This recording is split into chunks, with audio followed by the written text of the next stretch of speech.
more done in less time? Or how do we really prioritize and increase our productivity so as to be more effective as business leaders? Combining those two strands together really is what contributed to this idea, this 7-hour book, but they were brought together in the first place because as I was talking with people who were considering writing a book, the issue of time always seemed to come up. It always seemed to be that everyone would completely agree, really, and be like, yes, I should write a book, but I don't have the time. And so I began to think about how do we take time management and use that to streamline and to systemize the book writing process to make it easy for people. And that's really what the 7-hour book came from. Welcome to the Wealth Through Real Estate Investing podcast, your source for real-world strategies focused on creating long-term wealth, cash flow, and financial freedom through real estate. Through guidance, tips, and stories of highly successful real estate investors and thought leaders, we provide you the tools to succeed and reach the lifestyle you always wanted. And now your host, Dwaine Clarke. Hello and welcome to the Wealth Through Real Estate Investing podcast. This is your host, Dwaine Clarke, the number one source for top interviews with all the best real estate investing experts and thought leaders. Today we have Nick Raithel. Nick is the creator of the 7-hour book. This proven system allows any real estate investor to get their own professionally published book while spending only 7 hours of their time on it. With the 7-hour book, Nick is on a mission to help investors and other real estate professionals to finally get the recognition they deserve. Time and again, he's seen those nearly in every community with incredible stories and knowledge to share, and the book is an ultimate way to get their insights and knowledge out there into the marketplace. You never know what thing you need to do, but this is a perfect opportunity to learn more about it. Nick, thank you so much for joining us on the show. How are you? Doing really well, and thank you very much for having me on the show, Dwaine. Yeah, I really appreciate it. This is a very interesting topic. We talk with a lot of real estate investors and thought leaders, and a lot of the reoccurring theme is building your brand and getting more credibility out there and getting more content out there. And books is one of the best tools I can think of. I've been fortunate to have 3 myself and just benefited with all of the incoming business and, able to share some of this knowledge out there and kind of just educate people who are looking for it. And I know that's something that your company is an expert in. But before we get started, would you mind kind of sharing your background and kind of like your motivation for starting this service? Absolutely. To answer that and give you a sense of motivation and really what led me into doing this, it was 2 distinct strands, 2 currents really. One of them being a lifelong fascination with books and seeing books initially while growing up as engaging and interesting stories you'd read, entertainment really. But then beginning to understand later in life that books could be more than just an engaging story. They could be more than just something to read in your spare time to entertain yourself. They could actually serve a business purpose. And that many people, entrepreneurs, business leaders, have really taken themselves to new heights using books. So it was that understanding and that evolution toward that understanding, coupled with another element being a fascination I've had with time management, with productivity, as I'm sure you, Dwaine, and many of your listeners have too, with how do we get more done in less time? Or how do we really prioritize and increase our productivity so as to be more effective as business leaders? Combining those 2 strands together really is what contributed to this idea, this 7-hour book, but they were brought together in the first place because as I was talking with people who were considering writing a book, the issue of time always seemed to come up. It always seemed to be that everyone would completely agree, really, and be like, yes, I should write a book, but I don't have the time. And so I began to think about how do we take time management and use that to streamline and to systemize the book writing process to make it easy for people. And that's really what the 7-hour book came from. So what about kind of like the process? I mean, some people are convinced that they need to write a book. They understand the benefits of it, or they talk with you and they said, yeah, this is something that I definitely should be doing. What about for the people who kind of don't know where to kind of start or brainstorm? Do you kind of help them with kind of thinking of an idea? Because that you also mentioned it's also marketing as well. And I understand you come from a marketing type of background and a strategy background to kind of get this book out there to reach a certain audience. What's kind of the process you do to help people kind of come up with ideas? Well, it's an interesting question because while we do help people with their ideas, we're also very cognizant of the fact that not everyone, and this may sound blasphemous considering as we're talking about books, but not everyone should write a book. In many cases, people need to think for a moment and do some deep, for lack of a better term, soul-searching or introspection about why they would want a book in the first place and really what their overarching business goals are. Because it could turn out, and we found this, and we still do find this on calls with people who inquire, that they have goals, but that those goals can be achieved through other means, not necessarily a book. Those other means might be running Facebook ads, doubling down on Instagram, maybe even launching a podcast. So a book is not always the best channel for achieving what your particular goals are. And I think that's important for people to realize and not just get the idea of book stuck in their mind from hearing it on a podcast like this one or hearing it elsewhere. Really have that understanding before you reach out, for example, to a service like ours and consider more seriously having a book. Yeah, that's a really good point. Is you have to kind of find out what you want to do from the beginning before you kind of engage in that process. So people that are listening on this call are syndicators, real estate investors, business owners. Most of them, I would say, a majority of them, will agree to that they need to write a book. It's the right kind of move. So what would you tell the people? What would be like the beginning process? Your service is 7 hours, and so it's kind of hard for people to ponder, like, can I do this in 7 hours? Like, can you kind of explain to us what that whole thing looks like? Sure. The process itself is, as per the 7-hour part, it's 7 hours of the person we're working with, their time. And those 7 hours are split out across 7 1-hour Zoom or phone sessions, where on each of those sessions, we're going through a customized framework that's pulling the details of the book out of that person's head. So asking them various questions, guiding them down various tracks to really get their voice, get their ideas, get everything that they need to provide in order to create the book, get all of that out and recorded and into our hands so we can then, my team and I, on our side, assemble the book for them. And we're assembling the book in between each of those calls. So we'll space out the calls in such a way that we're able to on average, we're finding these days probably a 4 to 6 month period, stretching those calls out, and with life also intervening on various people's behalves, having things to do, priorities. Over that interim, we're able to not only do the calls with them, but assemble the book and make it essentially hands-off beyond the 7 calls for the people who have engaged us.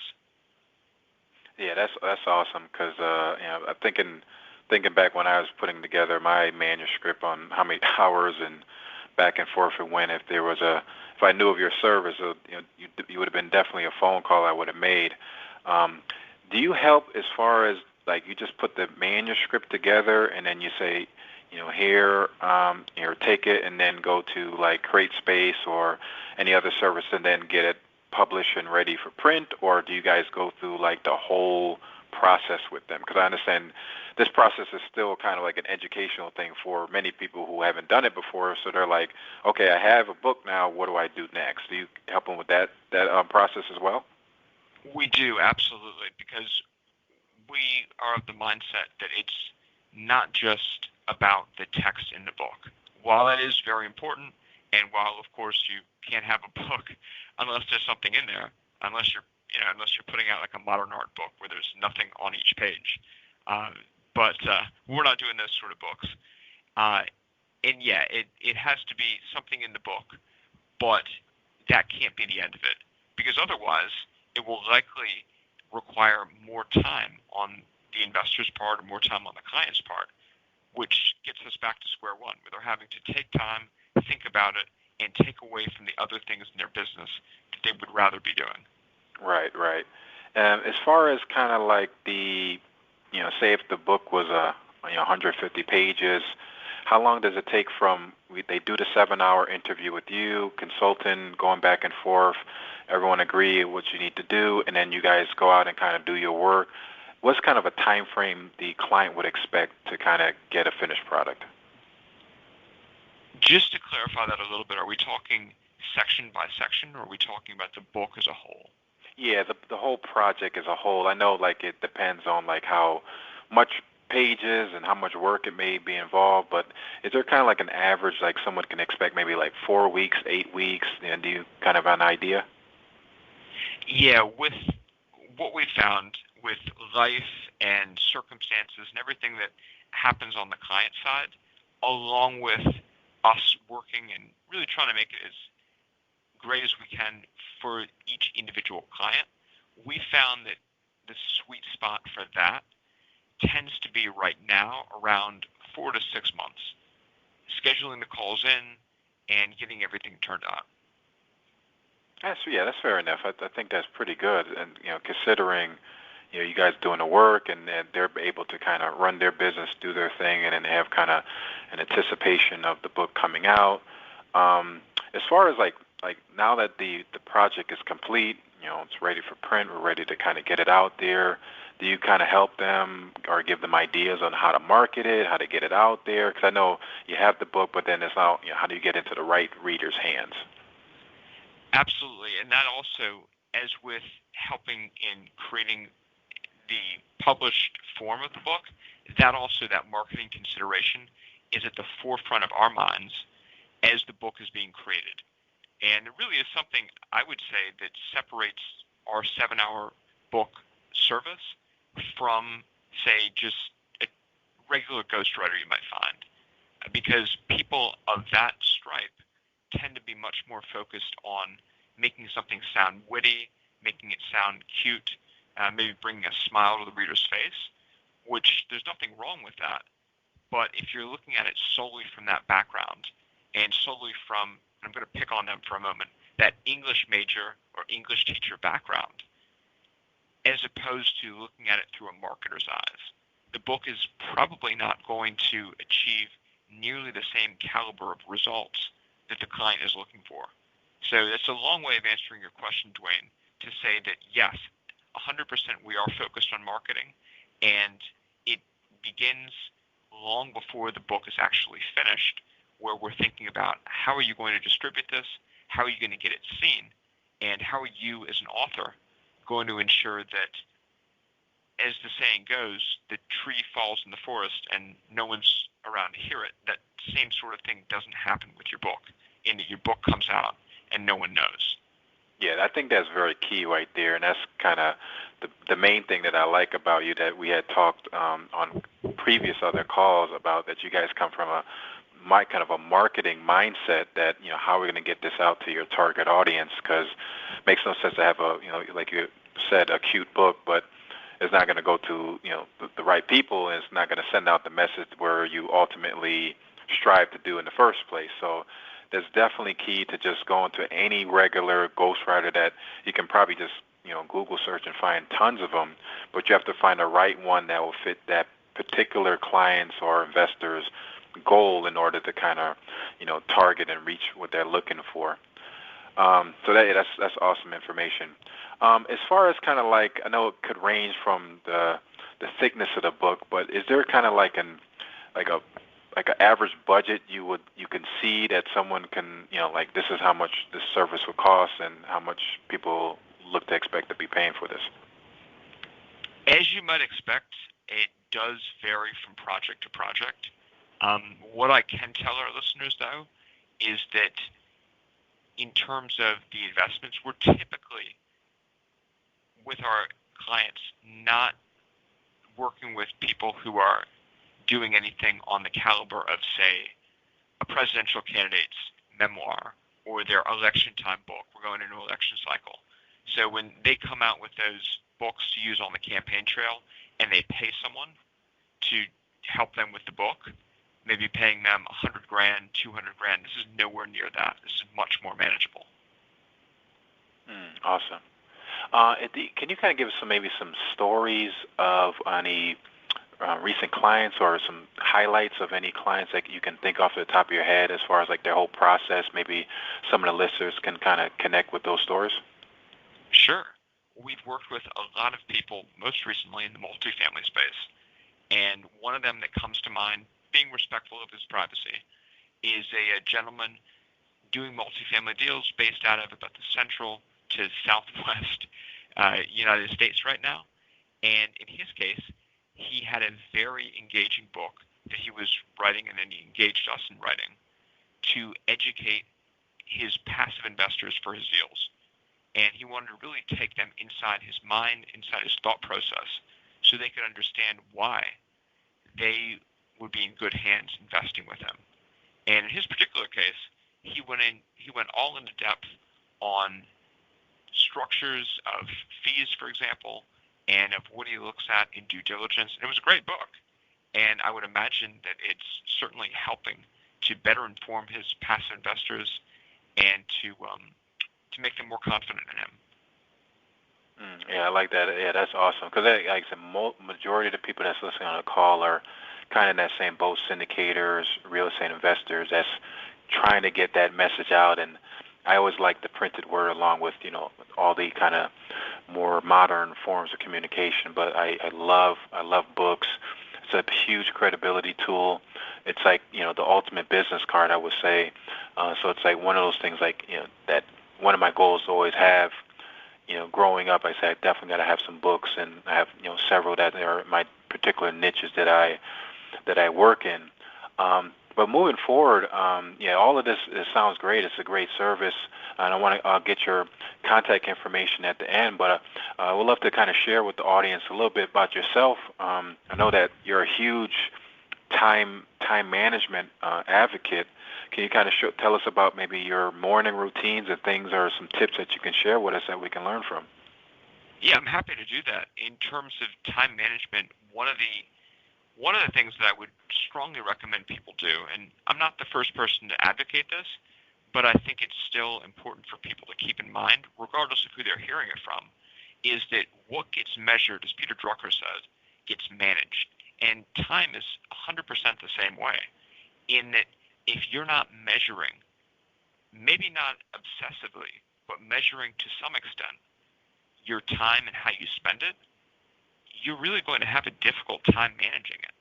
So I think that in any discussion of time management, people need to start or bring themselves to the point where they're really looking at and measuring how much time they're spending on things. And I'll do that on occasion with an egg timer. I think that it's you can get them on your smartphones, of course, but I think that is probably one of the most underrated tools for just ongoing time management, an egg timer or something similar, so that you can time particular tasks that you do on a regular basis and get a sense for how long those tasks take. So you can then, as you're planning your day, begin to factor in that knowledge. Know, for example, that when you get up and you typically go through your morning routine just at a leisurely pace, brushing your teeth, combing your hair, showering, all of that, knowing that typically takes about 20 minutes. And you know that not because you're neurotically or obsessively moving with a timer, trying to be as fast as you can each minute, But just because, leisurely way, you start the timer, and then when you're done all of that, you click stop and you see how long it took you. And you begin to get averages like that and your own personal metrics regarding time, so you can then plan out how much time you need to spend on other tasks to make everything fit together in your day. Yeah, I love that. Yeah, I'm actually kind of like the same way, and like I'll have my time. Like I'll wake up at 4 o'clock in the morning. I'll know I'll have my kind of my calendar where I'll know like it takes a certain amount of time to do certain tasks and make sure I get breakfast in, head down in the basement in the office and start my work. I'll do my reading and then do my journaling, and I'll have my timing for that, and then my workout. So I try my best, and of course, with 2 kids, it's kind of challenging. Sometimes you get thrown off on certain things if you're with a. I learned a long time ago from Robert Ringer and Dan Kennedy. They're big scripters, so they script out their day to the T. Just kind of going back to your earlier point, so you can just know every single thing that's going on. But yeah, sometimes you get thrown off. But yeah, just very good to hear that you're doing that and kind of getting a lot of success out of that. As far as kind of like, I know you're the book guy, so I got to ask you that question. As far as kind of book recommendations that you can kind of recommend for our listeners. Sure. Well, I'm on the book front a big believer in looking at the sources behind the sources, behind the sources, behind the sources, in the sense that you trace currents and ideas in today's books and by today's authors back as far as you possibly can. I'm sort of a believer in that because I think that, as Newton said, we are all standing on the shoulders of giants, and if you can understand where ideas and where authors got their ideas and from which authors those authors got their ideas, you can really begin to get a great sense of history and of just, in a sense, the currents running through our civilization. I know that sounds kind of grandiose, but it really applies to a lot of situations. For example, if you're looking into personal development, we all, of course, are familiar with Tony Robbins, Anthony Robbins, Awaken the Giant Within, all those works today. But who taught Anthony Robbins? Well, you take it back one step, and you're looking at Jim Rohn. Okay. Well, who taught Jim Rohn? Well, you take that back one step, and you're looking at a man by the name of Earl Shove. You can actually find his stuff. It's hard to, but you can find that on the internet and listen to it and understand his perspective. But who inspired him? And so you can keep going back generation by generation by generation to understand the currents that have led to things today. Now, answering your question, though, on books, Dwaine, I have no shortage of those. And if you think about going back on that, one particular track that I like is personal development books from the bygone era. Things from Think and Grow Rich's time and even further beyond that. One of the books that I'd recommend going even further back, for those of your listeners who enjoyed Think and Grow Rich, like the ideas in it, is a book that may even have inspired Think and Grow Rich. And it's a book called An Iron Will by Orison Swett Marden. Really enjoy that book because it's perfectly written in the sense that there were no training programs to sell at that point. People really hadn't figured out that you could even do that with inspiration and with self-help. So it's probably one of the purest self-help and inspiration books you can find, very applicable, and the examples too, and I think our listeners will find this refreshing too, the examples are people and figures who've actually succeeded on a level that nearly anyone at any time in history will consider to be significant. And I say that because when you look at some of the books that are around today, you'll see various people mentioned who could be considered successful, but then others might think, well, is this person really a success? And there's that doubt. But when you look at this particular book, An Iron Will, you'll see people like Napoleon. And I don't think that anyone on this listening to this would doubt that Napoleon was successful. Or you'll see people you probably haven't even heard of. This guy, Cyrus W. Fields, was the first person to lay a cable under the Atlantic Ocean, connecting the two continents for communications. I mean, I think that probably qualifies as success. Oh, so yeah. It gets into his mindset and how he thought and things that motivated him.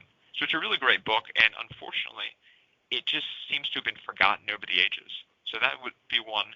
And then a more recent one, for those who don't want to hear antiquated phrases from like the 1800s, something much more recent would be The Magic of Thinking Big by David Schwartz. Really great book. Again, because it's very actionable and it's not selling you any kind of a program. And then another one, which many more people have probably heard of, is The Richest Man in Babylon. Excellent book. It, in essence, created or had the seeds of much of what we see today in the personal finance industry. I mean, the whole idea of saving 10%, keeping 10% for yourself, paying yourself first, you can hear that on the lips of Dave Ramsey, Susie Orman, people like that today, but it all seems to have come from that first book, The Richest Man in Babylon. Wow. Yeah. It was I love those books there, and I like how you went back and kind of, try to find out who the originators are, or, kind of going back and peeling back the layers there. Your example there with Tony Robbins, because that's the same thing with me when I read a lot of Dan Kennedy books. Richie's a direct response marketer, and he was taught a lot by Robert Ringer and Drucker as well. So when you read those things, you're starting to get a lot of the deeper history and learn a lot more complex and in modern and stuff that you can apply in modern times. So that's awesome. And this was yeah. Go ahead. I'm sorry. In that discussion, I do want to say as well that the idea there is not to detract in any way from the current authors. Their books, their ideas are all still perfectly valid and perfectly legitimate. The idea is simply to dig through the layers to get a deeper understanding of the movements and of the threads to which they're a part of. So it's not to discredit them, and it's not to take away from them at all. I just want to be clear with your listeners on it. Oh, yeah, absolutely.